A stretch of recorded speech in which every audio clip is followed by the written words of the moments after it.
Hi friends, welcome back to our channel. Friends, ಇವತ್ತಿನ ವಿಡಿಯೋದಲ್ಲಿ ನಾನು ಏನು ಹೇಳ್ಕೊಡ್ತಾ ಇದ್ದೀನಿ ಅಂದರೆ 41 ಎದೆ ಸುತ್ತಳತೆಯ ಬೋಟ್ ನೆಕ್ ಬ್ಲೌಸ್ ಕಟ್ಟಿಂಗನ್ನು ಹೇಳ್ಕೊಡ್ತಾ ಇದ್ದೀನಿ.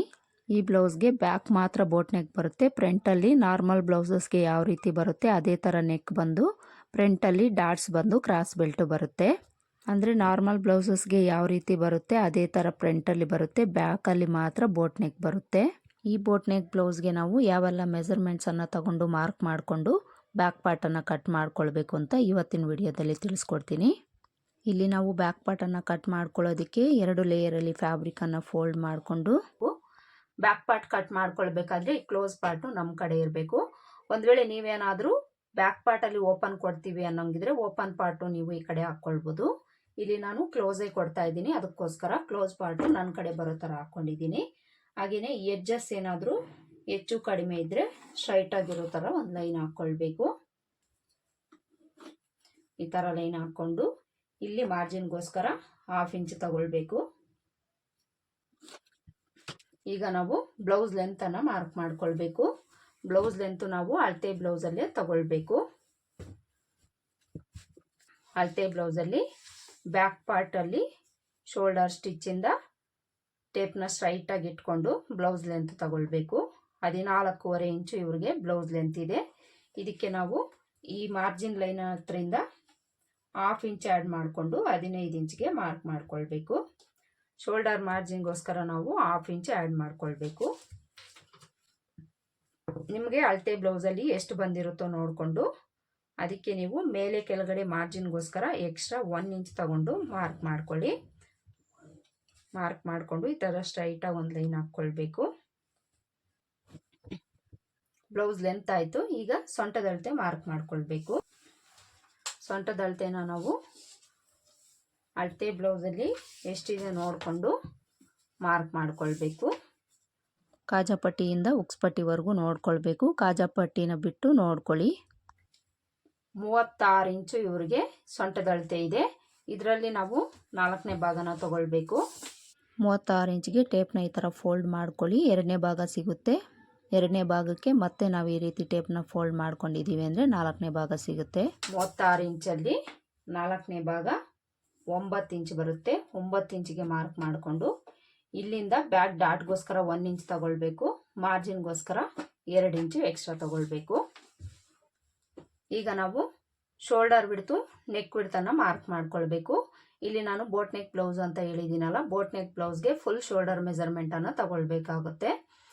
ಕಸ್ಟಮರ್ ಹತ್ರ ನೀವು ಫುಲ್ ಶೋಲ್ಡರ್ ಮೆಜರ್ಮೆಂಟನ್ನು ತಗೊಂಡು ಅದರಲ್ಲಿ ಅರ್ಧನ ನಾವಿಲ್ಲಿ ಮಾರ್ಕ್ ಮಾಡ್ಕೊಳ್ಬೇಕಾಗುತ್ತೆ. ಕಂಪಲ್ಸರಿ ಬೋಟ್ ನೆಕ್ಕಿಗಾಗಲಿ ಐ ನೆಕ್ಕಿಗಾಗಲಿ ಫುಲ್ ಶೋಲ್ಡರ್ ಮೆಜರ್ಮೆಂಟ್ಸ್ ಅನ್ನೋದು ಬೇಕಾಗುತ್ತೆ. ಬ್ಯಾಕ್ ಬೋಟ್ ನೆಕ್ ಬಂದು ಫ್ರಂಟಲ್ಲಿ ನಾರ್ಮಲ್ ಬಂದರೂ ಸಹ ನಾವು ಫುಲ್ ಶೋಲ್ಡರ್ ಮೆಜರ್ಮೆಂಟೇ ತಗೊಳ್ಬೇಕಾಗುತ್ತೆ. ಒಂದು ವೇಳೆ ನೀವು ಬ್ಯಾಕಲ್ಲಿ ಡೀಪ್ ನೆಕ್ ಕೊಟ್ಟು ಫ್ರಂಟ್ ಬೋಟ್ ನೆಕ್ ಕೊಟ್ಟರೂ ಸಹ ಫುಲ್ ಶೋಲ್ಡರ್ ಮೆಜರ್ಮೆಂಟೇ ತಗೊಳ್ಬೇಕಾಗುತ್ತೆ.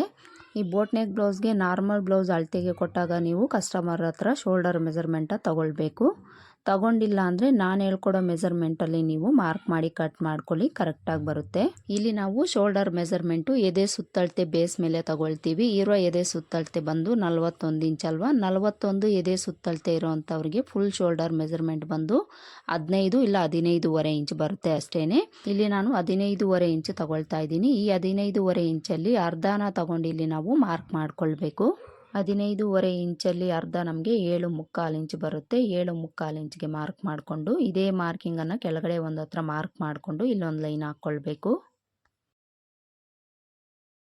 ಈ ಥರ ಲೈನ್ ಹಾಕ್ಕೊಂಡು ಇಲ್ಲಿ ನಾವು ಆರ್ಮೋಲ್ ಲೆಂತ್ ಮಾರ್ಕ್ ಮಾಡ್ಕೊಳ್ಬೇಕು. ಬೋಟ್ ನೆಕ್ ಬ್ಲೌಸ್ಗೆ ಆರ್ಮೋಲ್ ಲೆಂತನ್ನು ಈ ಶೋಲ್ಡರ್ ಮೆಜರ್ಮೆಂಟ್ ಎಷ್ಟು ಇಟ್ಟಿರ್ತೀವೋ ಅದರಲ್ಲಿ ಅರ್ಧ ಇಂಚು ಕಡಿಮೆ ತಗೊಂಡು ಮಾರ್ಕ್ ಮಾಡ್ಕೊಳ್ಬೇಕು. ಇಲ್ಲಿ ನಾವು 7.25 ಇಂಚ್ ಇಟ್ಟಿದ್ದೀವಲ್ಲ, ಇದರಲ್ಲಿ ಅರ್ಧ ಇಂಚು ಕಡಿಮೆ ತಗೊಂಡು 7.25 ಇಂಚ್ಗೆ ಮಾರ್ಕ್ ಮಾಡ್ಕೊಳ್ಬೇಕು. ಬೋಟ್ ನೆಕ್ ಬ್ಲೌಸ್ ಮಾರ್ಕಿಂಗ್ ಆಗಲಿ ಕಟಿಂಗ್ ಆಗಲಿ ಇದೇ ಮೆಥಡಲ್ಲಿ ಇರುತ್ತೆ. ಇದೇ ಮೆಥಡಲ್ಲಿ ನೀವು ಮಾರ್ಕ್ ಮಾಡಿಕೊಂಡು ಕಟ್ ಮಾಡ್ಕೊಳ್ಬೇಕು. ಇಲ್ಲಿ ನಾವು ಈ ಥರ ಎಲ್ ಶೇಪನ್ನು ಡ್ರಾ ಮಾಡಿಕೊಂಡು ಈ ಪ್ಲೇಸಲ್ಲಿ ನಾವು ಚೆಸ್ಟ್ ಲೂಸನ್ನು ಮಾರ್ಕ್ ಮಾಡ್ಕೊಳ್ತೀವಿ. ಚೆಸ್ಟ್ ಲೂಸ್ ನಾನು 41 ಇಂಚು ಅಂತ ಹೇಳಿದ್ದೀನಲ್ಲ, 41 ಇಂಚಲ್ಲಿ 4ನೇ ಭಾಗನ ತಗೊಂಡು ಇದಕ್ಕೆ ನಾವಿಲ್ಲಿ ಚೆಸ್ಟ್ ಲೂಸ್ ಹತ್ರ ಲೂಸಿಂಗನ್ನು ಆ್ಯಡ್ ಮಾಡ್ಕೊಳ್ಬೇಕಾಗುತ್ತೆ. ನಾರ್ಮಲ್ ಬ್ಲೌಸ್ ಆದರೆ ಡೀಪ್ ಬರುತ್ತೆ. ಡೀಪ್ ಬಂದಾಗ ನಾವು ಚೆಸ್ಟ್ ಲೂಸಲ್ಲಿ ಸ್ವಲ್ಪ ಕಡಿಮೆ ತಗೊಳ್ತೀವಿ. ಆದರೆ ಬೋಟ್ ನೆಕ್ ಬ್ಲೌಸಲ್ಲಿ ನಾವು ಲೂಸಿಂಗನ್ನು ಆ್ಯಡ್ ಮಾಡ್ಕೊಳ್ಬೇಕಾಗುತ್ತೆ. ಇಲ್ಲಿ ಫುಲ್ ಕ್ಲೋಸ್ ಬರುತ್ತೆ, ಇಲ್ಲಾಂದರೆ ಕಡಿಮೆ ಡೀಪ್ ಬರುತ್ತೆ. ಅದಕ್ಕೋಸ್ಕರ ನಾವು ಇಲ್ಲಿ ಲೂಸಿಂಗನ್ನು ಆ್ಯಡ್ ಮಾಡ್ಕೊಳ್ಬೇಕು. ಇಲ್ಲಾಂದರೆ ಚೆಸ್ಟ್ ಭಾಗ ಅನ್ನೋದು ಟೈಟ್ ಬಂದ್ಬಿಡುತ್ತೆ. ಇಲ್ಲಿ ನಾನು ಚೆಸ್ಟ್ ಲೂಸ್ 41 ಇಂಚು ಅಂತ ಹೇಳಿದ್ದೀನಲ್ಲ, ಇದರಲ್ಲಿ ನಾವು 4ನೇ ಭಾಗನ ತಗೊಳ್ಬೇಕು. 41 ಇಂಚಿಗೆ ನಾವು ಈ ಥರ ಟೇಪ್ನ ಫೋಲ್ಡ್ ಮಾಡ್ಕೊಳ್ಳೋಣ. ಫೋಲ್ಡ್ ಮಾಡಿಕೊಂಡ್ರೆ ನಮ್ಗೆ ಎಷ್ಟು ಬರುತ್ತೆ? 20.5 ಇಂಚ್ ಬರುತ್ತೆ. ಈ 20.5 ಇಂಚಿಗೆ ಮತ್ತೆ ಟೇಪ್ನ ಈ ಥರ ಫೋಲ್ಡ್ ಮಾಡ್ಕೊಂಡಿದ್ದೀವಿ ಅಂದರೆ 4ನೇ ಭಾಗ ಸಿಗುತ್ತೆ. 4ನೇ ಭಾಗ 10.25 ಇಂಚ್ ಅಲ್ವಾ? 10.25 ಇಂಚಿಗೆ ಮಾರ್ಕ್ ಮಾಡಿಕೊಂಡು ಇಲ್ಲಿಂದ ನಾವು ಅರ್ಧ ಇಂಚು ಎಕ್ಸ್ಟ್ರಾ ತಗೊಳ್ಬೇಕು. ಅರ್ಧ ಇಂಚ್ ಎಕ್ಸ್ಟ್ರಾ ತಗೊಂಡು ಅಲ್ಲಿಂದ ಮಾರ್ಜಿನ್ಗೋಸ್ಕರ 2 ಇಂಚ್ ತಗೊಳ್ಬೇಕು. 2 ಇಲ್ಲ 1.5 ಇಂಚ್ ತಗೊಳ್ಳಿ, ಪ್ರಾಬ್ಲಮ್ ಏನೂ ಇಲ್ಲ. ಮಾರ್ಜಿನ್ ನಿಮ್ಗೆ ಎಷ್ಟು ಬೇಕಾಗಿರುತ್ತೋ ಅಷ್ಟು ನೀವು ತಗೊಳ್ಬೋದು. ಈಗ ಇಲ್ಲಿಂದ ಇಲ್ಲಿಗೆ ಜಾಯಿಂಟ್ ಮಾಡ್ಕೊಳ್ಬೇಕು. ಈಗ ನಾವು ಆರ್ಮೋಲ್ ಶೇಪನ್ನು ಡ್ರಾ ಮಾಡ್ಕೊಳ್ಬೇಕು. ಆರ್ಮೋಲ್ ಶೇಪ್ ಡ್ರಾ ಮಾಡ್ಕೊಳ್ಳೋದಕ್ಕೆ ಈ ಕರ್ವ್ ಸ್ಕೇಲ್ ಇಟ್ಕೊಂಡು ಮಾರ್ಕ್ ಮಾಡ್ಕೊಳ್ಳಿ. ಈಗ ನಾವು ನೆಕ್ ವಿಡ್ತು ನೆಕ್ ಲೆಂತನ್ನು ಮಾರ್ಕ್ ಮಾಡ್ಕೊಳ್ಬೇಕು. ಕಾಮನ್ ಆಗಿ ನಾವು ಡೀಪ್ ನೆಕ್ ಬ್ಲೌಸ್ಗಾದರೆ ನೆಕ್ ವಿಡ್ತು ತಗೊಳ್ತೀವಿ. ಆದರೆ ಇಲ್ಲಿ ನಾವು ಶೋಲ್ಡರ್ ವಿಡ್ತ್ ಎಷ್ಟು ಬೇಕಾಗಿರುತ್ತೋ ನೋಡಿಕೊಂಡು ಅಷ್ಟಕ್ಕೆ ನಾವು ಮಾರ್ಕ್ ಮಾಡಿಕೊಂಡು ಉಳಿದಿರೋದನ್ನು ನೆಕ್ ವಿಡ್ತಿಗೆ ಇಟ್ಕೊಳ್ಬೇಕು. ಈ ಶೋಲ್ಡರ್ ವಿಡ್ತ್ ನೀವು ಕಡಿಮೆನೂ ಇಟ್ಕೊಳ್ಬೋದು, ಜಾಸ್ತಿ ಆದರೂ ಇಟ್ಕೊಳ್ಬೋದು.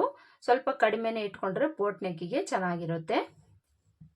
ಇಲ್ಲಿಂದ ನಾನು ಈ ಶೋಲ್ಡರ್ ವಿಡ್ತು ಒಂದು 3.25 ಇಂಚ್ ತಗೊಳ್ತೀನಿ. ನೀವು ಬೇಕಿದ್ರೆ 3 ಇಂಚೇ ತಗೊಳ್ಳಿ, ಇಲ್ಲ 3.25 ಇಂಚ್ವರೆಗೂ ತಗೊಳ್ಬೋದು. ಇಲ್ಲಿ ನಾನು 3.25 ಇಂಚ್ಗೆ ಮಾರ್ಕ್ ಮಾಡ್ಕೊಳ್ತೀನಿ. ಇಲ್ಲಿ ರೆಡಿ ನಮಗೆ 2.25 ಇಂಚು ಸಿಗುತ್ತೆ. ನೀವು 2.25 ಇಟ್ಕೊಳ್ಬೋದು, ಇಲ್ಲ 2 ಇಂಚು ಇಟ್ಕೊಳ್ಬೋದು, ಇಲ್ಲ 3 ಇಂಚು ಇಟ್ಕೊಳ್ಬೋದು. ಇಲ್ಲಿ ನಾನು ರೆಡಿ 2.25 ಇಂಚ್ ಬರೋ ಥರ ಇಟ್ಟಿದ್ದೀನಿ. ಈಗ ನೆಕ್ ವಿಡ್ತ್ ಎಷ್ಟು ಉಳಿದಿದೆ ನೋಡ್ಕೊಳ್ಬೇಕು. ನೆಕ್ ವಿಡ್ತ್ ನಮಗೆ 4.25 ಇಂಚು ಉಳಿದಿದೆ. ಈಗ ನಾವು ನೆಕ್ ಲೆಂತ್ ಮಾರ್ಕ್ ಮಾಡ್ಕೊಳ್ಳೋಣ. ನೆಕ್ ಲೆಂತ್ ನಾವು ಬೋಟ್ ನೆಕ್ ಬ್ಲೌಸ್ಗೆ ಒಂದು 3 ಇಂಚು ತಗೊಳ್ಳೋಣ.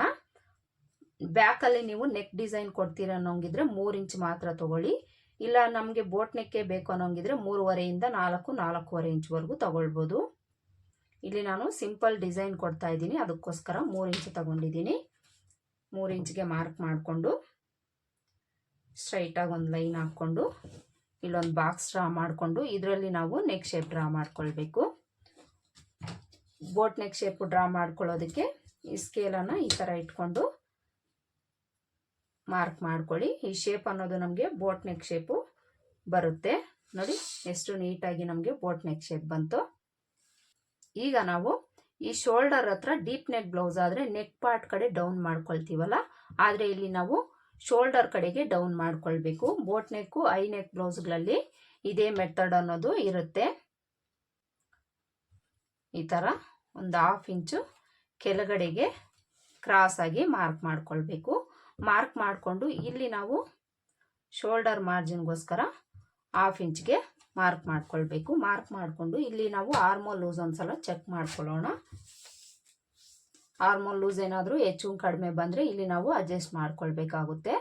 ಇಲ್ಲಿಂದ ಟೇಪ್ನ ಈ ಥರ ಇಟ್ಕೊಂಡು ಸ್ವಲ್ಪ ಸ್ವಲ್ಪ ತಿರುಗಿಸ್ಕೊಂಡು ಆರ್ಮೋಲ್ ಲೂಸನ್ನು ಚೆಕ್ ಮಾಡ್ಕೊಳ್ಬೇಕು. ನೋಡಿ ಎಷ್ಟು ಬಂತು, ಇಲ್ಲಿ 9.25 ಇಂಚ್ವರೆಗೂ ಬರ್ತಾ ಇದೆ. ಇವ್ರಿಗೆ ಆರ್ಮೋಲ್ ಲೂಸು ಎಷ್ಟಿದೆ ನಾವು ನೋಡೋಣ.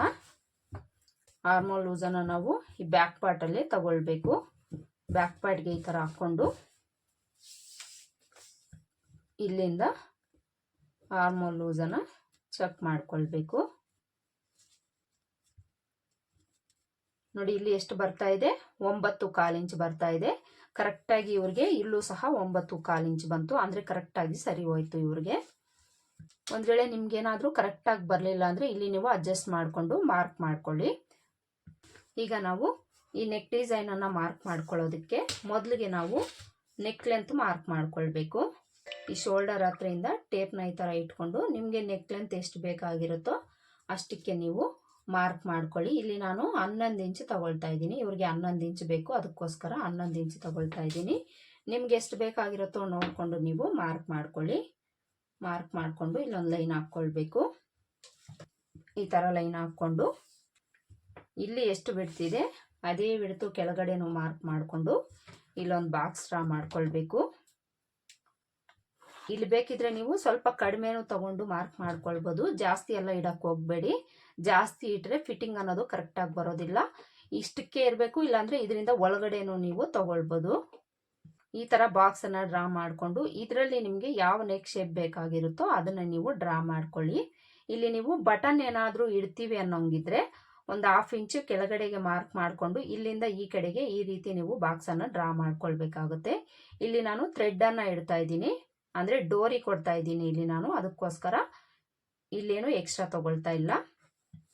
ಇಲ್ಲಿ ನಾನು ಈ ನೆಕ್ ಡಿಸೈನು ಟೆಂಪಲ್ ಡಿಸೈನನ್ನು ಇಡ್ತಾ ಇದ್ದೀನಿ. ಈ ಕಡೆ ಸ್ಕ್ವೇರ್ ಬರುತ್ತೆ, ಈ ಕಡೆ ಒಂದು ಸ್ವಲ್ಪ ಶೇಪ್ ಬರುತ್ತೆ. ಇಲ್ಲಿ ನಾನು ಸ್ವಲ್ಪ ಕಡಿಮೆ ತಗೊಳ್ತೀನಿ ಈ ಸ್ಕ್ವೇರ್ ಶೇಪ್ ಕೊಡೋದಕ್ಕೆ. ಒಂದು 1/2 ಇಂಚು ಒಳಗಡೆಗೆ ಮಾರ್ಕ್ ಮಾಡ್ಕೊಳ್ತೀನಿ. ಇಲ್ಲೂ ಸಹ ಒಂದು 1/2 ಇಂಚು ಕಡಿಮೆ ತಗೊಳ್ತೀನಿ. ತುಂಬ ಬ್ರಾಡ್ ಬೇಡ, ಅದಕ್ಕೋಸ್ಕರ ನಾನು ಒಂದು 1/2 ಇಂಚು ಕಡಿಮೆ ತಗೊಳ್ತೀನಿ. ಈ ಥರ ಒಂದು 1/2 ಇಂಚು ಕಡಿಮೆ ತಗೊಂಡು ಇಲ್ಲಿ ನಾನು ಟೆಂಪಲ್ ಡಿಸೈನ್ ಇಡ್ತಾ ಇದ್ದೀನಿ ಅಂತ ಹೇಳಿದ್ನಲ್ಲ, ಇಲ್ಲಿಂದ ಈ ರೀತಿ ಈ ಕರ್ವ್ ಸ್ಕೇಲ್ ಇಟ್ಕೊಂಡು ಮಾರ್ಕ್ ಮಾಡ್ಕೊಳ್ತೀನಿ. ಮಾರ್ಕ್ ಮಾಡಿಕೊಂಡು ಇಲ್ಲೊಂದು ಚೂರು ಈ ಥರ ರೌಂಡ್ ಶೇಪ್ ಕೊಡ್ತೀನಿ. ಸ್ವಲ್ಪ ಒಳಗಡೆ ಬಂದು ಈ ಥರ ನಾವು ಮಾರ್ಕ್ ಮಾಡ್ಕೊಳ್ಬೇಕು. ಇಲ್ಲಿ ಸ್ಕ್ವೇರ್ ಬರುತ್ತೆ, ಇಲ್ಲಿಂದ ಒಂದು ಸ್ವಲ್ಪ ಶೇಪನ್ನು ಕೊಟ್ಟು ಈ ರೀತಿ ನಾವು ಮಾರ್ಕ್ ಮಾಡ್ಕೊಳ್ತೀವಿ. ನೋಡಿ, ಈ ಥರ ನಾನು ಟೆಂಪಲ್ ಡಿಸೈನನ್ನು ಇಡ್ತಾ ಇದ್ದೀನಿ. ನಿಮಗೆ ಯಾವ ಡಿಸೈನ್ ಬೇಕೋ ಅದನ್ನು ನೀವಿಲ್ಲಿ ಡ್ರಾ ಮಾಡ್ಕೊಳ್ಬೋದು. ಈಗ ನಾವು ಬ್ಯಾಕ್ ಡಾಟನ್ನು ಮಾರ್ಕ್ ಮಾಡ್ಕೊಳ್ಬೇಕು. ಬ್ಯಾಕ್ ಡಾಟ್ ಮಾರ್ಕ್ ಮಾಡ್ಕೊಳ್ಳೋದಕ್ಕೆ ಸೊಂಟದಳತೆವರೆಗೂ ಟೇಪ್ನ ಇಟ್ಕೊಂಡು ಅರ್ಧಕ್ಕೆ ಫೋಲ್ಡ್ ಮಾಡಿಕೊಂಡು ಮಾರ್ಕ್ ಮಾಡ್ಕೊಳ್ಳಿ. ಮಾರ್ಕ್ ಮಾಡಿಕೊಂಡು ಇಲ್ಲಿ ಸ್ಟ್ರೈಟಾಗಿ ಒಂದು ಲೈನ್ ಹಾಕ್ಕೊಳ್ಬೇಕು. ಸ್ಟ್ರೈಟಾಗಿ ಒಂದು ಲೈನ್ ಹಾಕ್ಕೊಂಡು ಡಾಟ್ ಲೆಂತು ಒಂದು 4ರಿಂದ 4.25 ಇಂಚು ತಗೊಳ್ಳಿ. ಇನ್ನು ಡಾಟ್ ಬಿಡ್ತು ಈ ಕಡೆ 1/2 ಇಂಚು, ಈ ಕಡೆ 1/2 ಇಂಚು ತಗೊಳ್ಬೇಕು. ಇದಕ್ಕೆ ಈ ರೀತಿ ಜಾಯಿಂಟ್ ಮಾಡ್ಕೊಳ್ಳಿ. ಈಗ ಈ ಡಾಟ್ ಹತ್ರಿಂದ ಈ ಸೈಡ್ ಜಾಯಿಂಟ್ ಕಡೆಗೆ ಒಂದು 1/2 ಇಂಚು ಈ ಥರ ಕ್ರಾಸ್ ಆಗಿ ಮಾರ್ಕ್ ಮಾಡ್ಕೊಳ್ಬೇಕು. ಯಾವುದೇ ಬ್ಲೌಸಲ್ಲಾದರೂ ಈ ಟಿಪ್ಪನ್ನು ನಾವು ಫಾಲೋ ಮಾಡಬೇಕಾಗುತ್ತೆ. ಅದು ಡೀಪ್ ನೆಕ್ ಬ್ಲೌಸ್ ಆಗಲಿ, ಐ ನೆಕ್ ಬ್ಲೌಸ್ ಆಗಲಿ, ಬೋಟ್ ನೆಕ್ ಬ್ಲೌಸ್ ಆಗಲಿ, ಇದೇ ಮೆಥಡಲ್ಲಿ ನಾವು ಮಾರ್ಕ್ ಮಾಡ್ಕೊಳ್ಬೇಕು. ನೋಡಿ, ಇದಿಷ್ಟು ಬ್ಯಾಕ್ ಪಾರ್ಟ್ನ ಮಾರ್ಕಿಂಗ್ ಆಯಿತು. ಈಗ ಇದನ್ನು ಕಟ್ ಮಾಡ್ಕೊಳ್ಬೇಕು. ಕಟ್ ಮಾಡ್ಕೊಳ್ಳೋವಾಗ ನಾವು ನೆಕ್ ಪಾರ್ಟನ್ನು ಬಿಟ್ಟು ಔಟ್ಲೈನ್ಸ್ ಮಾತ್ರ ಕಟ್ ಮಾಡ್ಕೊಳ್ಬೇಕು. ಇನ್ನು ಇಲ್ಲಿ ನಾನು ಫ್ರಂಟ್ ಪಾರ್ಟ್ ಏನು ಕಟ್ ಮಾಡಿ ತೋರಿಸ್ತಾ ಇಲ್ಲ. ಬ್ಯಾಕ್ ಪಾರ್ಟನ್ನು ಕಟ್ ಮಾಡ್ಕೊಂಡಿದ್ದೀವಲ್ಲ, ಇದನ್ನು ಇಟ್ಕೊಂಡು ನಾವು ಫ್ರಂಟ್ ಪಾರ್ಟನ್ನು ಈಸಿಯಾಗಿ ಕಟ್ ಮಾಡ್ಕೊಳ್ಬೋದು. ನಾರ್ಮಲ್ ಬ್ಲೌಸಸ್ಗೆ ಯಾವ ರೀತಿ ನಾವು ಫ್ರಂಟ್ ಪಾರ್ಟನ್ನು ಕಟ್ ಮಾಡ್ಕೊಳ್ತೀವೋ ಅದೇ ಥರ ಇಲ್ಲಿ ನಾವು ಕಟ್ ಮಾಡ್ಕೊಳ್ಬೇಕು. ಫ್ರಂಟಲ್ಲಿ ನಾರ್ಮಲ್ ಬರೋದ್ರಿಂದ ನಾನೇನು ತೋರಿಸ್ತಾ ಇಲ್ಲ, ಬೋಟ್ ನೆಕ್ ಬಂದಿದ್ದರೆ ತೋರಿಸ್ತಿದ್ದೆ. ಫ್ರಂಟ್ ಪಾರ್ಟು, ಬ್ಯಾಕ್ ಪಾರ್ಟು, ಹಾಗೆಯೇ ಸ್ಲೀವ್ಸು, ಫುಲ್ ಬ್ಲೌಸ್ ಕಟಿಂಗ್ ಅನ್ನೋದು ನಾನು ಆಲ್ರೆಡಿ ನಾನು ಇನ್ನೊಂದು ಚಾನಲಲ್ಲಿ ಅಪ್ಲೋಡ್ ಮಾಡಿದ್ದೀನಿ. ಆ ಚಾನಲ್ ಒಂದ್ಸಲ ನೀವು ಚೆಕ್ ಮಾಡಿ ಬೇಕಿದ್ದರೆ ಕಟ್ ಮಾಡ್ಕೊಳ್ಳಿ. ಬ್ಯಾಕ್ ಪಾರ್ಟನ್ನು ಈ ಥರ ಕಟ್ ಮಾಡಿಕೊಂಡು ಈ ಡಾಟ್ ಮಾರ್ಕ್ ಮಾಡ್ಕೊಂಡಿರೋ ಹತ್ರ ನ್ಯಾಚ್ ಹಾಕ್ಕೊಳ್ಳಿ. ಚೆಸ್ಟ್ ಲೂಸ್ ಹತ್ರ ನ್ಯಾಚ್ ಹಾಕ್ಕೊಳ್ಳಿ. ಹಾಗೆಯೇ ನೆಕ್ ಬಿಡ್ತ ಹತ್ರ ಒಂದು ನ್ಯಾಚ್ ಹಾಕ್ಕೊಳ್ಳಿ. ನೋಡಿದ್ರಲ್ಲ, ಇವತ್ತಿನ ವಿಡಿಯೋದಲ್ಲಿ ಬ್ಯಾಕ್ ಪಾರ್ಟಲ್ಲಿ ಬೋಟ್ ನೆಕ್ ಬಂದಾಗ ಬ್ಯಾಕ್ ಪಾರ್ಟಲ್ಲಿ ನಾವು ಯಾವೆಲ್ಲ ಮೆಜರ್ಮೆಂಟನ್ನು ತೊಗೊಂಡು ಮಾರ್ಕ್ ಮಾಡಿ ಕಟ್ ಮಾಡ್ಕೊಳ್ಬೇಕು ಅಂತ ಹೇಳ್ಕೊಟ್ಟಿದ್ದೀನಿ. ಈ ವಿಡಿಯೋ ನಿಮಗೆ ಹೆಲ್ಪ್ ಆಯಿತು ಅಂತ ಅಂದ್ಕೊಳ್ತೀನಿ. ಹೆಲ್ಪ್ ಆಗಿದೆ ಅಂತ ಅನಿಸಿದ್ರೆ ವಿಡಿಯೋಗೆ ಒಂದು ಲೈಕ್ ಕೊಡೋದನ್ನು ಮರಿಬೇಡಿ. ಮತ್ತೆ ಸಿಗೋಣ ಮತ್ತೊಂದು ವಿಡಿಯೋದಲ್ಲಿ.